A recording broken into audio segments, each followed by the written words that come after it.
acabando de llegar un querido hermano, se me acercó y me dijo: pastor, disfruté el sermón de esta mañana. Le dije: ¿lo disfrutaste? No, lo vas a volver a disfrutar.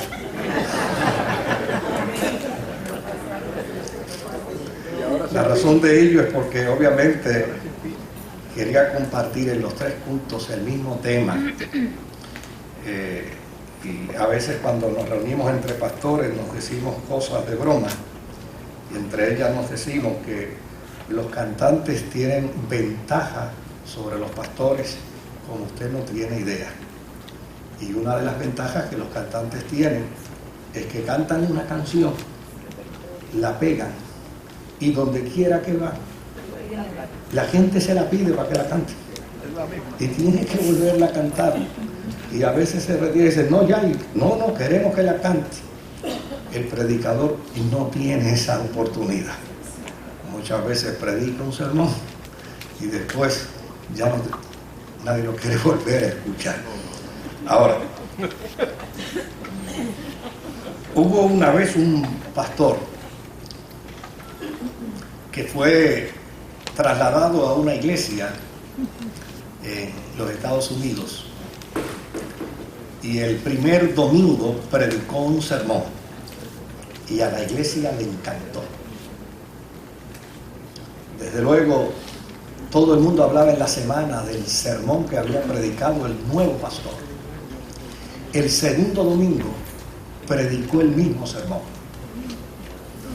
Y desde luego, pues la gente dijo: bueno, puede ser que todavía no se haya mudado por completo, tal vez no tenga su biblioteca lista, tal vez las notas se le habrán extraviado o algo. El tercer domingo predicó el mismo sermón. Y ya la gente en la iglesia empezó a inquietarse. Parece que nos quería impresionar con el mejor sermón, y ahora debe estar asustado y nos está predicando el mismo sermón para seguirnos impresionando. El cuarto domingo predicó el mismo sermón. Y después de haber predicado 4 veces el mismo sermón, ya la Junta de Gobierno de la iglesia dijo: no, esto no lo podemos tolerar, así que le mandaron una notita mientras estaba predicando: al concluir, reúnase con nosotros. Y desde luego, cuando se acabó el culto, lo esperaba la Junta de Gobierno en la oficina. Y le dijeron: pastor, nosotros le traímos para que usted nos pastoreara el primer domingo, predicó un sermón extraordinario, pero hemos observado que usted lleva ya 4 domingos con nosotros y sigue predicando el mismo sermón. Nosotros quisiéramos saber cuál es el problema. Y él dijo: ninguno. No, ningún problema. Pero no se le han extraviado sus notas. No, yo las tengo todas completas. ¿Y su biblioteca ya está al día? Sí, está al día. Y entonces, ¿por qué nos está predicando el mismo sermón? Y yo digo: contéstenme una pregunta.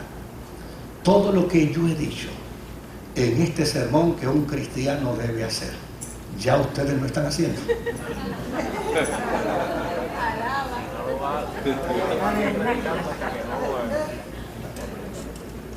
Y ellos empezaron a mirarse con mucha honestidad, y al final le respondieron honradamente: pastor, no. Y él dice: pues cuando ustedes hagan todo lo que yo he dicho, me avisan y yo les cambio el sermón. ¿Se da cuenta? A veces hemos caído embriagados en esa gran necesidad de escuchar y perdemos de perspectiva que lo más importante no es lo que nos dicen, es lo que debemos hacer con lo que nos dicen. Mire lo que nos plantea la carta del apóstol San Pablo a los Filipenses en el capítulo 3, versículo 13 y 14. Dice el apóstol San Pablo: hermanos, yo mismo no pretendo haberlo ya alcanzado, pero una cosa hago, olvidando ciertamente lo que queda atrás y extendiéndome a lo que está delante, prosigo. Verso 14, por favor. Prosigo a la meta, al premio del supremo llamamiento que es Cristo Jesús. En una paráfrasis del texto, obviamente pudiéramos ver 4 elementos fundamentales que nos plantea este texto, este pasaje bíblico para la noche de hoy. Y desde luego, lo primero que plantea el autor es que él, con mucha honestidad, con mucha sinceridad, dice: yo todavía no he alcanzado la meta.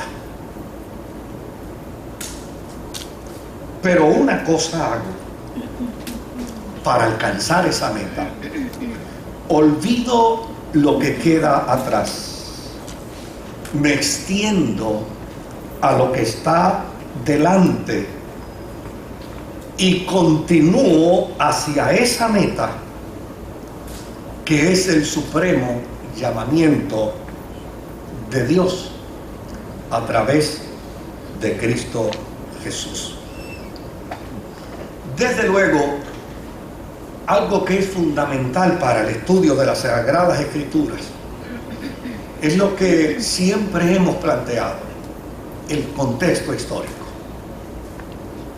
Si usted lee la Biblia y no conoce el contexto histórico de ese pasaje bíblico que usted está leyendo, el texto le puede decir cosas interesantes, pero nunca le dirá el texto lo que realmente aconteció y la intención del mensaje que aquí se presenta.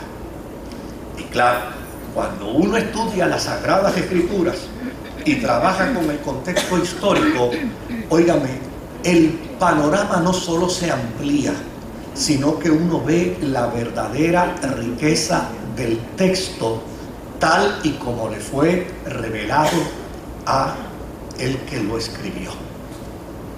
Eso no solamente acontece en la Escritura, acontece en el análisis de cualquier documento.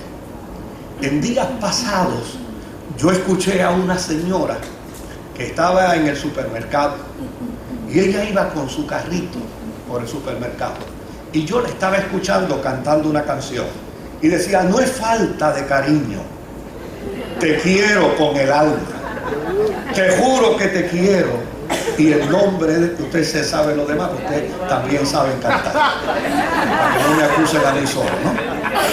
Y desde luego, cuando yo escuché a la señora cantando, me acerqué y le dije: ¿conoce la historia de esa canción?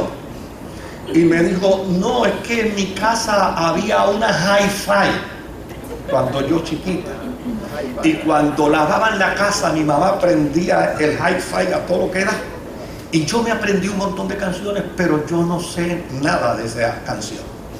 Le dije: ¿usted me permite decirle la historia de esa canción? Eso es el contexto histórico de la canción. Le aseguro que le va a gustar más cuando conozca la historia. Le dije: mire, en Puerto Rico hubo un tiempo donde una gran epidemia azotó nuestra isla. Fue la epidemia de la tuberculosis, una enfermedad altamente contagiosa y en efecto mortal. El que escribió esta canción enfermó de tuberculosis y tenía una novia, y desde luego él no quería que ella se contagiara de su enfermedad. Él no quería que ella padeciera también de tuberculosis. Y la doña ya con los ojos aguaditos. Y le digo, y entonces le escribió una carta, indicándole que le escribía esta carta para informarle que con gran dolor la tenía que dejar. Y si ella pensaba que era que la quería dejar porque no la quería, estaba equivocada. La amaba con el alma, pero como resultado de ese amor, por su bien, él prefería decirle adiós. Y la mujer, óigame, se emocionó Y me dio: eso se lo voy a decir yo a todo el que me encuentre en el camino cuando le cante la canción. ¿Se da cuenta cómo las cosas cobran otro matiz, otro sentido, cuando vemos el contexto histórico?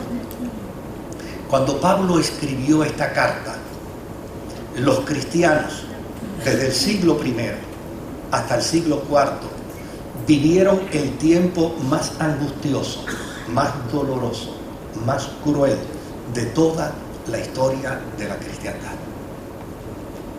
Los cristianos fueron aserrados, matados a espada, degollados, encendidos como hogueras, como antorchas en los caminos. No morían 10 ni 15, en ocasiones morían miles de cristianos a la misma vez. Estaban reunidos y llegaba una turba de gente, los incendiaban y los mataban sin piedad. La muerte, la cárcel, la persecución contra los cristianos era la orden del día. Y desde luego, Pablo no es una excepción a esa experiencia. Pablo acaba de ser arrestado. Y en la condición de preso, él sabe las cosas a las que muy bien puede enfrentarse: al dolor, al sufrimiento, aún a la muerte, a la que puede enfrentarse como resultado de ser cristiano. Desde luego, cuando una persona va presa, tiene el perfecto derecho a reflexionar. La inmensa mayoría de la gente que va a la cárcel se sienta en algún momento dado de su vida a reflexionar. Reflexiona sobre su pasado, reflexiona sobre el presente y de alguna manera también reflexiona en términos del futuro. Y una de las cosas que con toda probabilidad pueda llegar a determinar en esa reflexión es que no va a cometer el mismo error que cometió en su presente para de ninguna manera afectar su futuro. Desde luego, si Pablo está preso, Pablo también tenía el perfecto derecho a reflexionar, porque Pablo no era un superhombre. Pablo era un ser humano de carne y hueso. Pablo era una persona que lloraba, que sufría, que se enfermaba. Pablo era una persona que se deprimía como cualquier ser humano. Por lo tanto, Pablo en la cárcel tuvo que haber reflexionado en términos de su pasado, en términos de su presente, y tuvo que haber reflexionado en términos de su futuro. Y desde luego su reflexión tenía que estar inducida hacia un objetivo. He cometido algún error, he desacertado a una realidad, he fallado en alguna cosa. Y mire a la conclusión que Pablo llega. En esa reflexión de su pasado, Pablo tuvo que ubicarse en el tiempo en que su religión le había llevado a una posición de prestigio extraordinaria. Imagínense, Pablo tenía con qué echárselas. Cuando Pablo se reunía con los fariseos, y los fariseos empezaban en aquellos discursos que les eran muy famosos a ellos, aquellos discursos para demostrar quién era más fariseo que otro. Pablo les decía a los fariseos: yo soy fariseo entre los fariseos. Por lo tanto, cuando Pablo pensaba en su pasado, tenía que pensar que él en su pasado había alcanzado una posición de prestigio. Era fariseo frente a los fariseos. Es decir, era respetado y estimado entre sus pares. Pero no solamente esto. Los fariseos decían: para que un fariseo sea perfectamente judío, tiene que haberse circuncidado en una hora, en un día especial. Y Pablo decía, a mí sí es verdad que nadie me mete las cabras al corral, porque yo me circuncidé, o a mí me circuncidaron, en el día número 40. Y el día número 40 era el día de la perfección, para que un judío pudiera decir, me circuncidaron en el día ideal. Por el otro lado, en aquel tiempo como hoy, desde luego, había un prestigio académico. Usted podía estudiar con una serie de profesores, algunos que se llamaban Harvard, otros que se llamaban Princeton, ¿verdad? Pero no todos tenían el mismo nivel de intelecto y el mismo respeto y la misma apreciación. Había uno que se llamaba Gamaliel. Y la gente decía, los judíos decían, el que estudia con Gamaliel, ese sí es verdad, que se sabe la ley al revés y al derecho. Y Pablo decía, señores, yo estudié a los pies de Gamaliel. Así es que cuando Pablo está trabajando con su pasado, sin lugar a dudas, tiene que decir, óyeme, yo tenía una posición de prestigio. En mi presente yo soy un preso. En mi presente yo simplemente soy un número en medio de esta comunidad carcelaria. Pero en mi pasado yo era una persona de prestigio.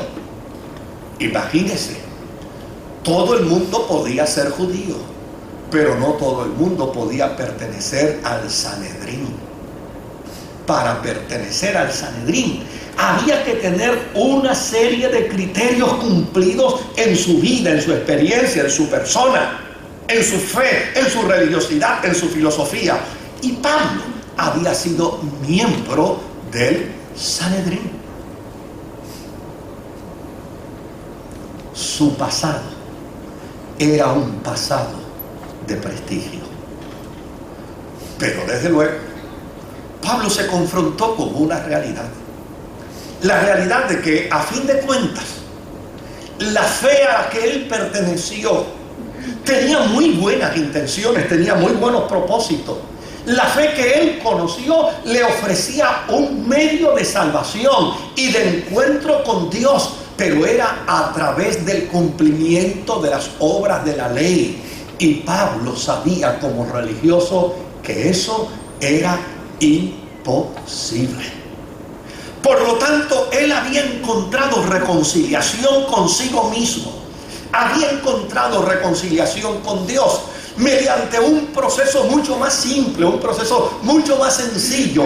Él había encontrado reconciliación con Dios a través de Jesucristo y había descubierto que la ley era imposible cumplirse para enfrentarse ante Dios, pero mediante la gracia era algo extraordinario, porque el ser humano no tenía que hacer absolutamente nada, solo creer que Jesucristo era el Hijo de Dios y que Dios le había resucitado de entre los muertos.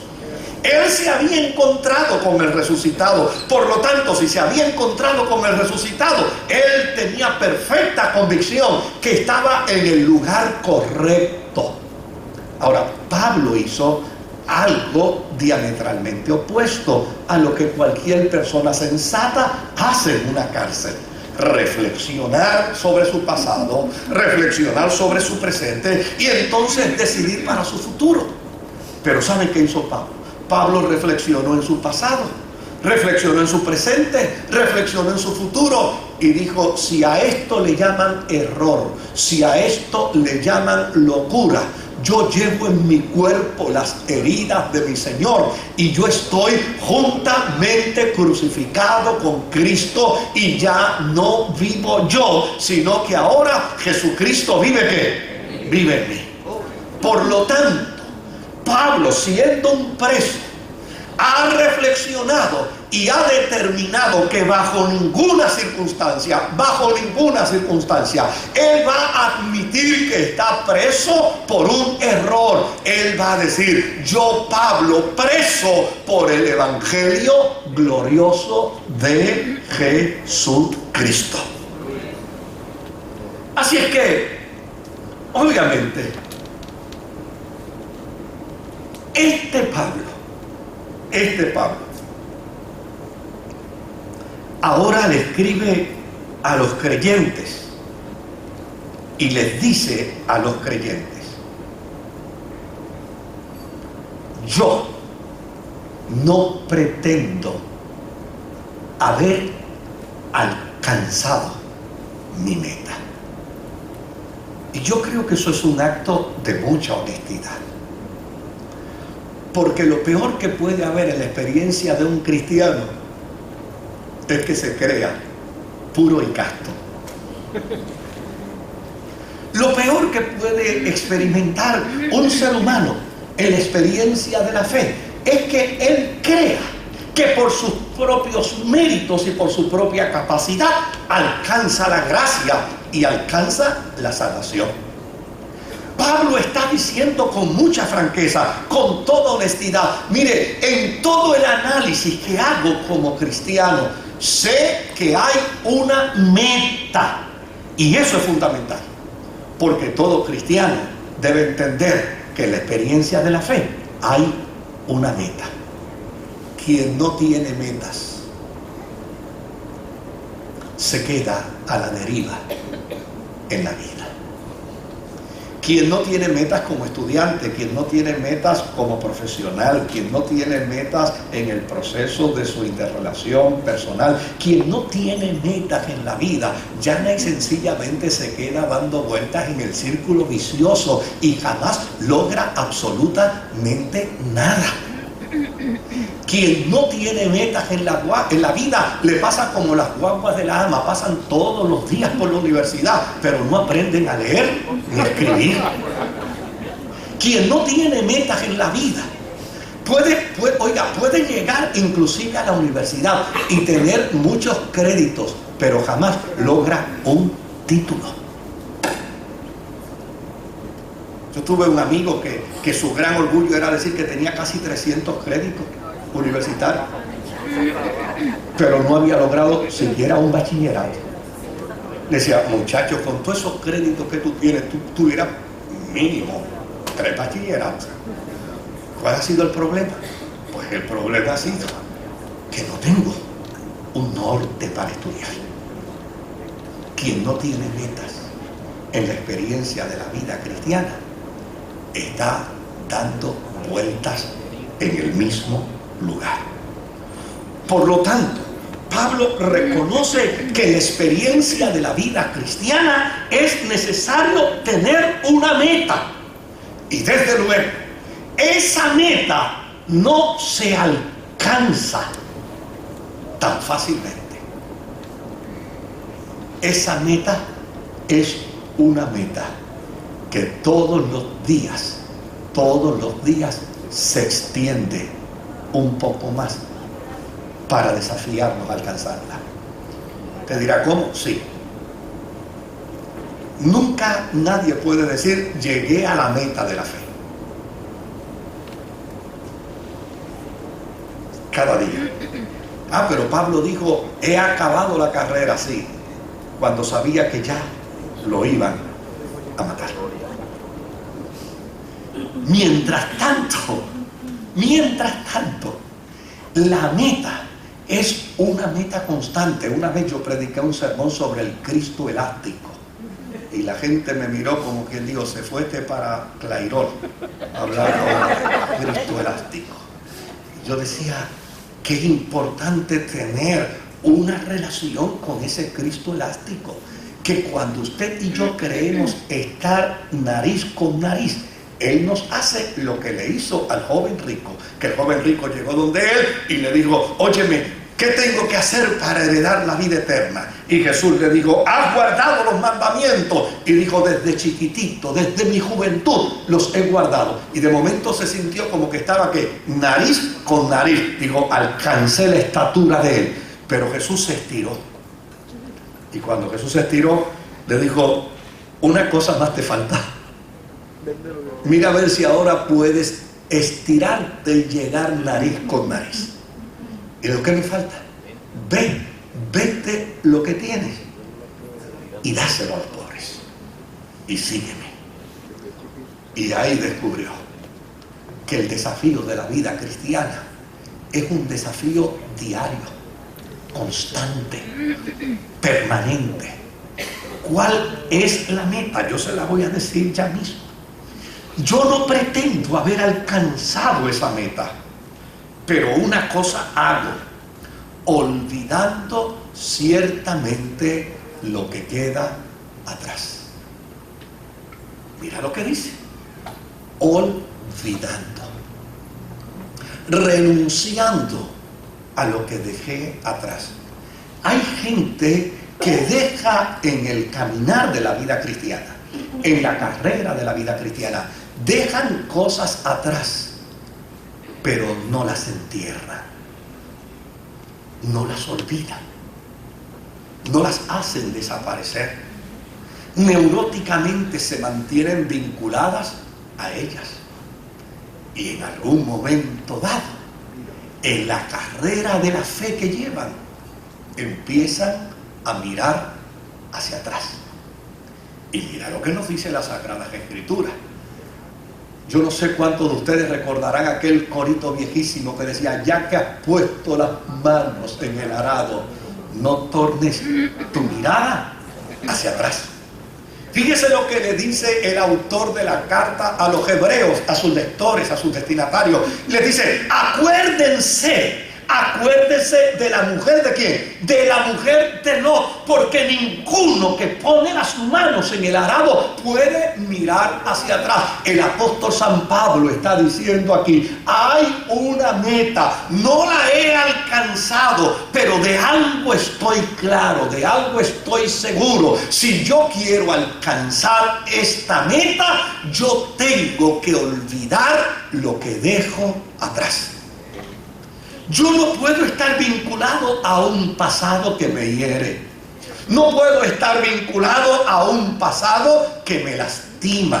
No puedo estar vinculado a un pasado que me ofende. No puedo estar vinculado a un pasado que me quita el sueño. No puedo estar vinculado a un pasado que me quita el hambre. No puedo estar vinculado a un pasado que me quita la paz. En la experiencia de la vida cristiana, todo cristiano debe tener meridianamente claro, hay una meta que alcanzar, y para alcanzar esa meta, yo tengo que olvidarme de aquello que neuróticamente me lastima, de aquello que neuróticamente me afecta, me lacera, de aquello que troncha mis sueños, de aquello que troncha mi meta, de aquello que maltrecha mis objetivos. No se puede correr la carrera cristiana mirando hacia atrás. Los que miran hacia atrás corren grandes y peligrosos riesgos. Yo conozco cantidad de creyentes que viven una experiencia de vida cristiana genuina, con buenos propósitos, con buenas intenciones. Creyentes que tienen un propósito loable en su corazón, pero todavía están vinculados con su pasado. A mí me encanta lo que Dios le dijo al pueblo de Israel cuando lo sacó del pueblo de Egipto. ¿Qué experiencia vivió el pueblo de Israel en Egipto? La peor. Ellos vivieron la peor experiencia. Vivieron los momentos más dolorosos, más angustiosos. Vivieron las experiencias más desgraciadas de su vida. Pero ahora Dios los iba a devolver de nuevo a la tierra prometida. Y antes de introducirlos a la tierra prometida, en Éxodo capítulo 14 y verso 14, Dios le dice a Israel: no quiero que recuerdes tu pasado, ni quiero que traigas a tu memoria las cosas que te han hecho daño. Porque de nada sirve vivir en una tierra prometida vinculado con un pasado que nos lastima. De nada sirve vivir en el paraíso si estamos vinculados y retrotrayéndonos constantemente a experiencias dolorosas del pasado. El que mira hacia atrás corre grandes y serios peligros. Yo le contaba a los hermanos del culto de la mañana y les decía que una vez me solicitaron hacer unas gestiones de investigación cuando trabajaba en la policía en el área de Bayamón. Me asignaron un vehículo que no estaba identificado por ningún lugar, pero el vehículo tenía un radio de comunicación que obviamente el que lo escucha lo identifica rápido. Así que yo salí a hacer mi trabajo en aquel vehículo que es lo que se conoce comúnmente como un vehículo fantasma. Pero me perdí en Bayamón. No encontraba el lugar donde tenía que ir. Así es que a la distancia veo a una persona que viene con un racimo de guineo grandísimo. ¿Qué pienso? Si viene con un racimo de guineo cargándolo en su hombro, es de allí cerca. Conoce el lugar, conoce el área. Así es que yo voy poco a poco, me acerco a él, y cuando me acerco a él, le digo: óigame, caballero. Él me mira y me dice: dígame. Le digo: usted por favor me puede decir dónde es esta dirección. Claro, cuando él empieza a acercarse, el radio se activa, y cuando el radio se activa, óigame, él se ajustó mejor el racimo de guineo y empezó a correr. Desde luego, y digo: ¿qué le pasa a este? Le estoy pidiendo una dirección y se me va a correr. Pues cuando se me va a correr, miro por el espejo retrovisor y veo que va corriendo con el racimo de guineo y mirando hacia atrás, con el racimo de guineo y mirando hacia atrás. Pues yo puse el vehículo en reversa, empecé a caminar en dirección hacia donde estaba él, y el pobre no se había percatado que en la esquina había un pare, y por estar mirando hacia atrás se estrelló contra el pare. Cayó medio achocado en el piso. A mí me dio compasión. Me bajé del auto y empecé a caminar hacia donde él. Óigame, cuando yo me acerqué a donde él, le pregunto: ¿estás bien? Volvió y se incorporó, pero esta vez no cogió el racimo de guineo. Esta vez se levantó y se fue corriendo solo. Ven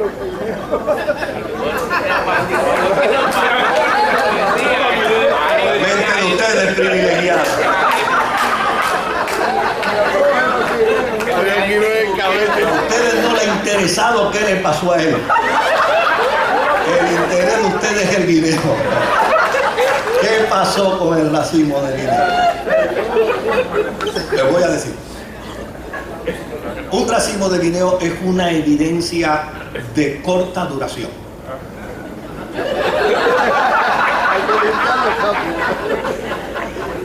Lo eché en el baúl y me lo llevé. No había nada más que hacer con él. Mirar hacia atrás. ¿Cuánto tiempo hemos perdido en la experiencia de vida cristiana? Llana y sencillamente porque no hemos olvidado lo que dejamos atrás. El apóstol San Pablo dice: de modo, si alguno está en Cristo, nueva criatura es. Las cosas viejas que pasaron. Hazte un favor como cristiano. Hazte un favor como cristiana. Determina en tu vida, decide en tu vida que tu pasado ha sido enterrado. Ese pasado que lastima, ese pasado que hiere, ese pasado que quita el sueño, que quite el hambre. Ha sido enterrado. Y ahora, mira lo que dice el apóstol San Pablo. Olvidando ese pasado, ahora ciertamente me extiendo para alcanzar lo que está ¿qué? Lo que está delante. Y desde luego Pablo tiene que estar prefigurando en su mente la figura del corredor de su tiempo, de aquel que practicaba la pista y campo, de aquel que iba a las competencias del Olimpo, aquel que se caracterizaba por ser un gran atleta, un gran corredor. Pablo tiene que estar pensando en ese atleta que no corre como usted y yo tal vez corremos, que puede correr millas y millas porque tiene una disciplina, porque sabe colocar su cuerpo, sabe colocar su cabeza, sabe manejar sus manos mientras está corriendo, sabe manejar su respiración, sabe manejar su diafragma. Pablo dice, yo quiero hacer lo que ese atleta hace, olvido lo que queda atrás, no estoy mirando lo que está detrás y por lo tanto hiergo mi pecho, porque mi meta es tocar la cinta que me lleva al triunfo. Pablo está diciendo, yo me extiendo a lo que está delante. Yo prosigo hacia esa meta,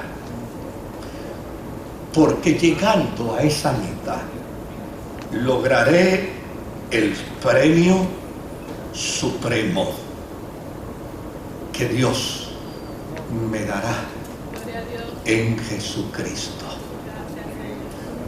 Querido, lo que Pablo nos está diciendo aquí es bien simple y es bien sencillo. ¿Cuál es la meta que debe estar en nuestra psiquis, en nuestra mente presente? Fíjese que en el mundo religioso nosotros hemos tal vez malentendido la verdadera meta de la fe.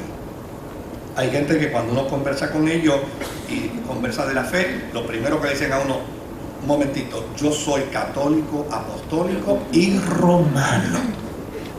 Y hay otros que ya sencillamente dicen, conmigo cuidado, que yo soy un evangélico de pura cepa.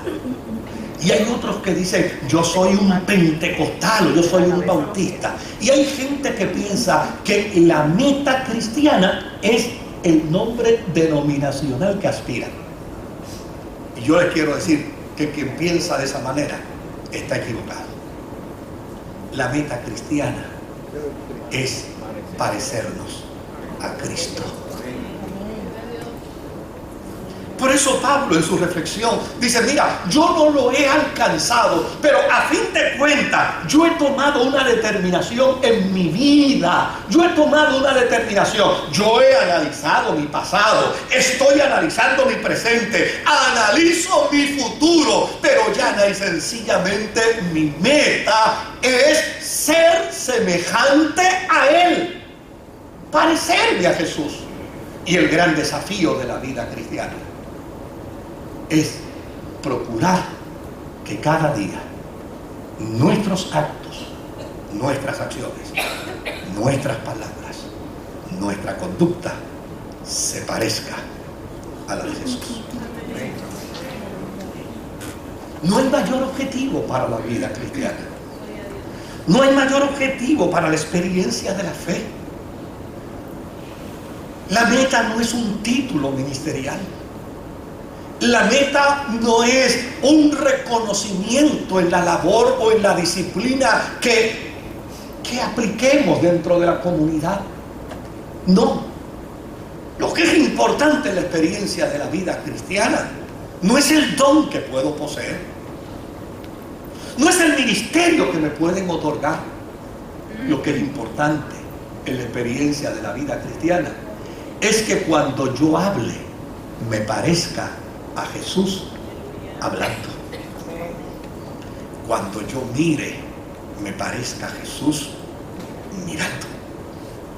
Cuando yo camine me parezca a Jesús en mi caminar.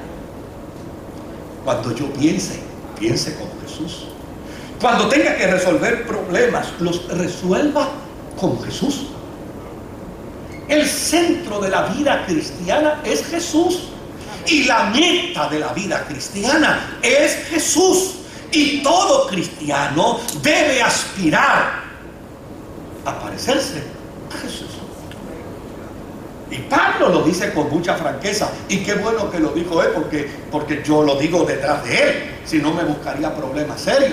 Pablo está diciendo, no lo he alcanzado, pero no me resigno. No lo he alcanzado, pero no me he frustrado. No lo he alcanzado. Hay problemas. De hecho, estoy en la cárcel. No lo he alcanzado. Estoy con temores y con miedo. Hay momentos de inseguridad en mi vida. No lo he alcanzado, pero nada me hará desistir de mi objetivo. Prosigo al blanco del soberano llamamiento, que es ser como Jesús. El gran desafío de la vida cristiana es parecernos a Jesús. Que cada una de nuestras acciones puedan identificarnos con Jesús. Que a la hora de interactuar en la calle, que a la hora de manejar los problemas y los conflictos, que a la hora de manejar las dificultades de la vida, nos parezcamos a Jesús. El tiempo de hoy exige, demanda, sin mayor dilación, que nuestra vida sea una vida que se parezca a Jesús. El Señor nos lo bendiga.